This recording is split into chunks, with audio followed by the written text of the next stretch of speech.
This is part 3. It's amazing what a good night's sleep will do for you, and I'm ready to go some more. So, I'm not sure where we left off on the end of part 2, but let me just quickly address this issue. A lot of you will say in your mind, well, how come this isn't talked about more in the mainstream media, and how come I only see information about 9/11 Truth on YouTube? And let me address that. So I want to play a clip real quick of Bill O'Reilly in costume talking with the girls of The View.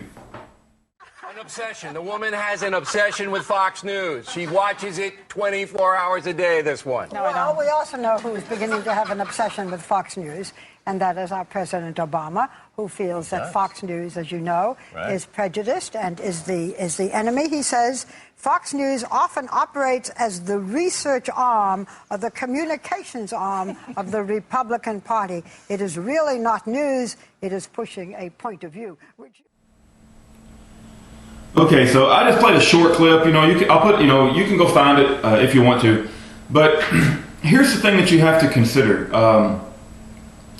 The reason people like Bill O'Reilly, Sean Hannity, Rush Limbaugh, Glenn Beck, and other mainstream, conservative talk show hosts will never touch 9/11 or say that 9/11 was an inside job. It's possible that they truly don't believe it was an inside job. I'm not saying that. I'm not saying they're lying to you, but they have a vested interest in keeping their jobs, and they've become very successful in this world, right? Glenn Beck makes $40 million a year. Bill O'Reilly loves his position. I'm sure he loves the position that he has in this world. And you think they're going to risk their position and their career, the status that they've gained and the material gain for their families to say what they, to even question 9/11. You think, because keep in mind that mainstream media is owned by big companies and corporate interests, and if they were to do anything like that, to question 9/11, they would be taken out of their position so fast it would make your head spin. An example of that was when Lou Dobbs tried to go further into the birth certificate issue, and Lou Dobbs' boss told him to shut up, and that's a matter of record. So Lou Dobbs was silenced on the issue of the birth certificate. These people know that they cannot talk about 9/11 Truth in mainstream media because their positions will be taken away. And so it's almost a requirement in order to get promoted, right, to be a leader in the conservative movement in mainstream politics. You have to say, you have to hold a certain view about 9/11 Truth. If you don't believe me, look what happened to Van Jones. And I'm no fan of Van Jones. He was a freaking communist, and I'm certainly not a communist.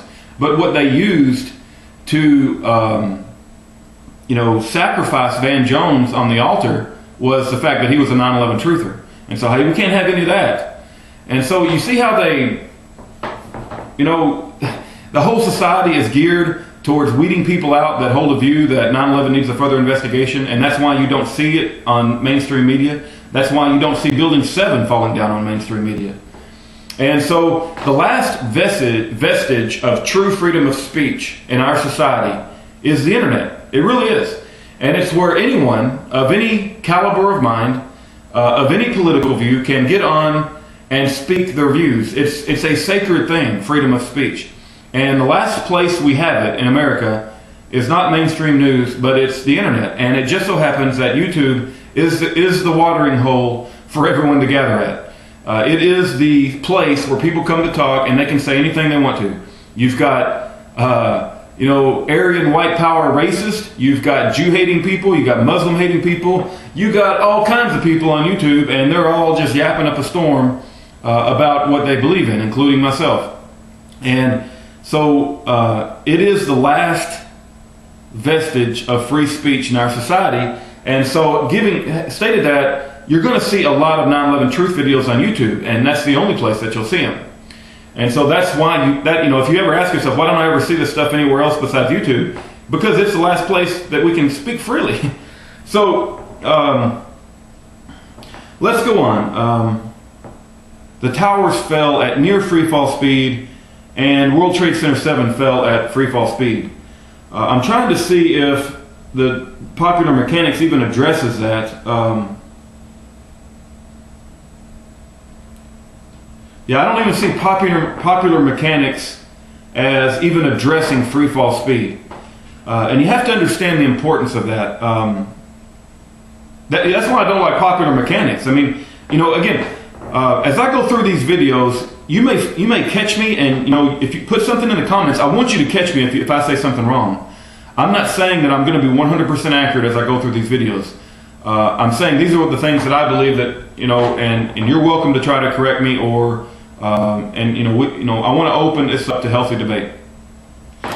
But imagine like you got this 110-story skyscraper tower, right? The North Tower, the South Tower, and a plane flies in, and it pretty much, let's say it demolishes the floors where it crashed in at the top.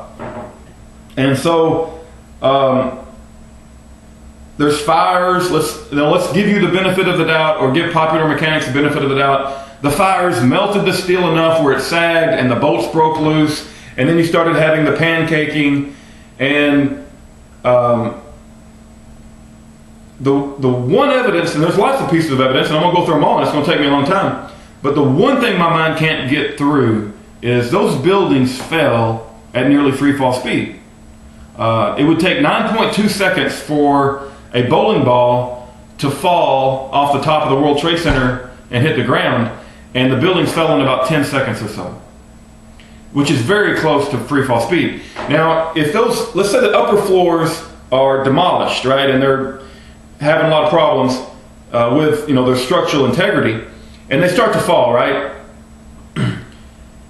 they're not going to fall through an infrastructure like 80-something odd floors that are undamaged.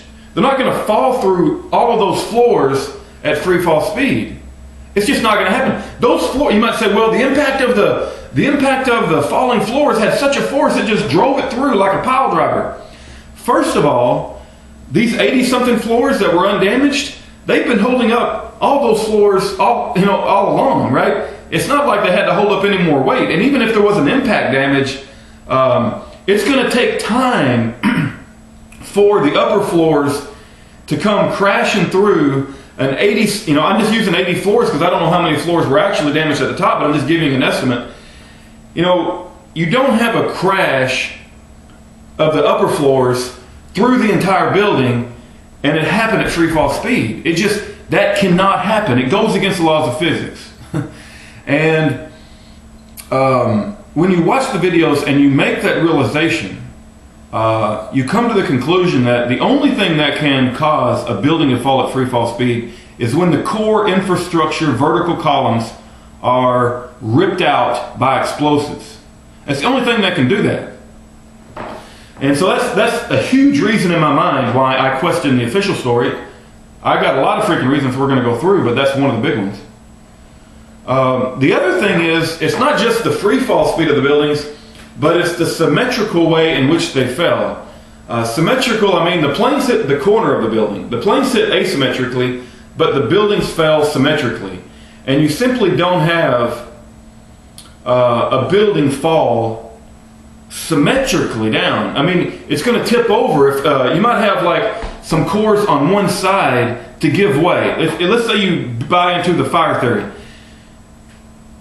You might have some cores on some core infrastructure on one side give way, and then the building would topple because the core on the other side, they weren't affected by the fire. Fire doesn't affect all the cores equally around the building, right?